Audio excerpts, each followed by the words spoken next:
తెలంగాణ రాష్ట్ర రాజకీయాల్లో బీఆర్ఎస్ కీలక నేత కేటీఆర్కు ఊహించని బిగ్ షాక్ తగిలిందంటూ వార్తలు అయితే వస్తున్నాయండి. ఆ వివరాలనే వీడియో రూపంలో తెలుస్తుందా? వీడియో స్కిప్ చేయకుండా ఎండ్ వరకు చూడండి. కంప్లీట్ ఇన్ఫర్మేషన్ అయితే అర్థమవుతుంది. మొదటిసారి ఛానల్స్ సబ్స్క్రైబ్ చేసుకొని బెల్ ఐకాన్ ఆల్ పైన ట్యాప్ చేయండి. లైక్ చేయడం మర్చిపోకండి. చాలామంది వీడియోస్ ఉన్నారు, సబ్స్క్రైబ్ చేసుకోలేదండి.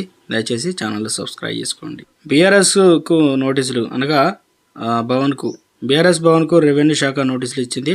నిబంధనల విరుద్ధంగా 2011 నుంచి పార్టీ ఆఫీసు, వాణిజ్య కార్యకలాపాలు, టీవీ ఛానళ్ల నిర్వహణ జరుగుతుంది అని తెలిపింది. ఇప్పటిలోగా ఛానళ్లు షిఫ్ట్ చేస్తారో వారంలో సమాధానం ఇవ్వాలని స్పష్టం అయితే చేసిందనమాట. సో మొత్తానికి తెలంగాణ రాష్ట్రంలో కాంగ్రెస్ ప్రభుత్వం ఏర్పడింది. ఇప్పుడు బీఆర్ఎస్ భవన్కు రెవెన్యూ శాఖ అయితే నోటీసులు అయితే ఇచ్చిందనమాట. ఇందులో 2011 నిబంధనలకు వ్యతిరేకంగా వాణిజ్య కార్యకలాపాలు టీవీ ఛానళ్ళు జరుగుతున్నాయి, వాటిని ఎప్పటిలోగా షిఫ్ట్ చేస్తారని సమాధానం చెప్పాలని చెప్పేసి నోటీసులు కూడా అందించారనమాట. సో తెలంగాణలో దూకుడు మీద ఉన్నటువంటి కాంగ్రెస్ ఎప్పుడు ఏ నిర్ణయం తీసుకుంటుందో ఎవరికి అర్థం కాని పరిస్థితిలో ఉంది. ఊహించని విధంగా అధికారం నాయకులు దూకుడు పెంచారు. ఇప్పటికే అసెంబ్లీ ఎన్నికల్లో గెలుపొందిన కాంగ్రెస్ ఇప్పుడు లోక్సభ ఎన్నికలపైన దృష్టి పెట్టింది. ఇటువంటి లేటెస్ట్ అప్డేట్స్ ముందుగా పొందాలని కూడా మన ఛానల్ సబ్స్క్రైబ్ చేసుకోండి. Thanks for watching.